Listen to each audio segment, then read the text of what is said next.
দোয়া করতেছি আল্লাহ তাকে জান্নাত। এদের বিরুদ্ধে এদের বিভিন্ন রকম ষড়যন্ত্র, বিভিন্ন নামে, বিভিন্ন কামে, বিভিন্ন আকারে, বিভিন্ন প্রকারে এরা ষড়যন্ত্র করে যাচ্ছে বাংলাদেশের বিরুদ্ধে, আমাদের নেতা জনাব তারেক রহমানের বিরুদ্ধে, জাতীয়তাবাদী দলের প্রতিটা কর্মীর বিরুদ্ধে তারা বিভিন্নভাবে ষড়যন্ত্র করছে। কেননা ওদের জনসমর্থন নাই, ওদের সাথে জনগণ নাই, ওরা ধর্মের দোহাই দেয়, ওরা ধর্ম নিয়ে বেচাকেনা করে, ওরা বেহেশতের টিকিট দেয়।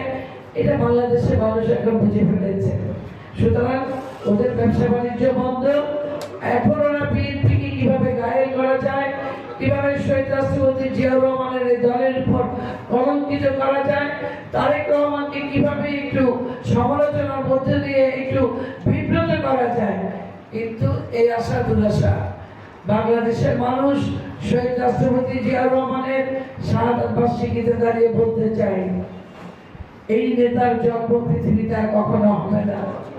এই ক্ষণজন্মা নেতা যিনি এসেছেন বাংলাদেশে, যার জন্ম হয়েছে একজন সামান্য মানুষ হিসেবে একটি পরিবারের, কিন্তু পৃথিবী থেকে বিদায় নিয়েছেন একজন অসামান্য ব্যক্তি হিসাবে, যিনি রেখে গেছেন তার রাজনীতি, যিনি রেখে গেছেন তার জীবনের আদর্শ, যিনি রেখে গেছেন তার রাষ্ট্র ক্ষমতার ইতিহাস, যিনি রেখে গেছেন তার সততা।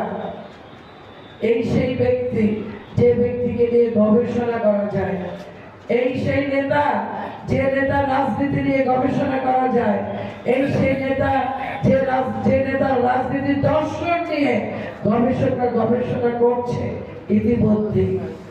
এই সেই নেতার দল আমরা করি। আমাদের প্রতিটি কর্মীকে সেইভাবে এগিয়ে আসতে হবে। শুধু স্লোগান দিব আর এখন দল ক্ষমতায় আসছে টেন্ডারবাজি করবো, দল ক্ষমতায় আসছে দেখে নেতাদের বাড়ি বাড়ি আনবো। আজকের মিটিং এ যতটা লোক হওয়া উচিত ছিল, একজন মন্ত্রী আসছে তাদের দ্বিগুণ নয়। কেন হবে? শহীদ জিয়ার শাহাদাত বার্ষিকীতে যারা আজকে আসে নাই তাদেরকে চিহ্নিত করে রাখেন।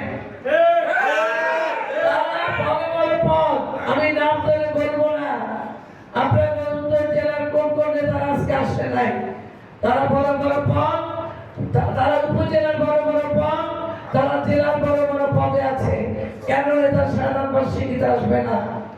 এটা আমাদের ফরজ আশা, আমাদের রাজনীতির বড় দায়িত্ব, আমাদের কর্তব্য।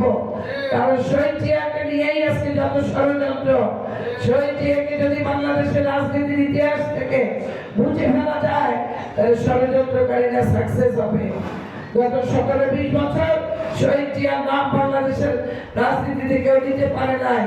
এই প্রজন্ম শহীদ জিয়াকে জানে না, এই প্রজন্ম শহীদ জিয়ার রাজনীতি জানে না, এই প্রজন্ম শহীদ জিয়ার সততা জানে না, এই প্রজন্ম শহীদ জিয়া বাংলাদেশের রাষ্ট্রের জন্য, বাংলাদেশের রাজনীতির ইতিহাসের জন্য, স্বাধীনতা যুদ্ধের জন্য নিজে যুদ্ধ করে নিজের দেশ স্বাধীন করেছে, এই প্রজন্মকে জানতে দেওয়া হয় নাই।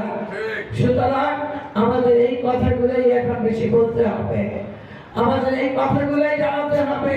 শহীদ জিয়া কি ছিলেন, কি করেছেন?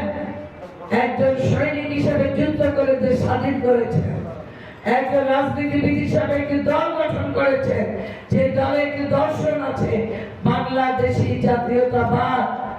যে বাংলাদেশি জাতীয়তাবাদ বাংলাদেশের ইতিহাসে একটি অন্যতম রাজনৈতিক দর্শন, যেখানে হিন্দু, মুসলিম, বৌদ্ধ, খ্রিস্টান, পাহাড়, সমতল সবাইকে নিয়ে একটি সুতায় বেঁধে একটি মালা গেঁথেছে, যে মালাটির নাম বাংলাদেশ জাতীয়তাবাদ, বাংলাদেশি জাতীয়তাবাদ। সুতরাং এগুলো আমাদের জানতে হবে। রাষ্ট্রনায়ক হিসাবে উনি সাকসেস ছিলেন, রাষ্ট্রনায়ক হিসাবে উনি বাংলাদেশে বহুদলীয় গণতন্ত্র করেছেন, প্রতিটি রাজনৈতিক দলকে উনি রাজনীতি করার সুযোগ করে দিয়েছেন। উনি বাংলাদেশকে তলাবিহীন ঝুলি ছিল, মানুষ খেতে পারে নাই।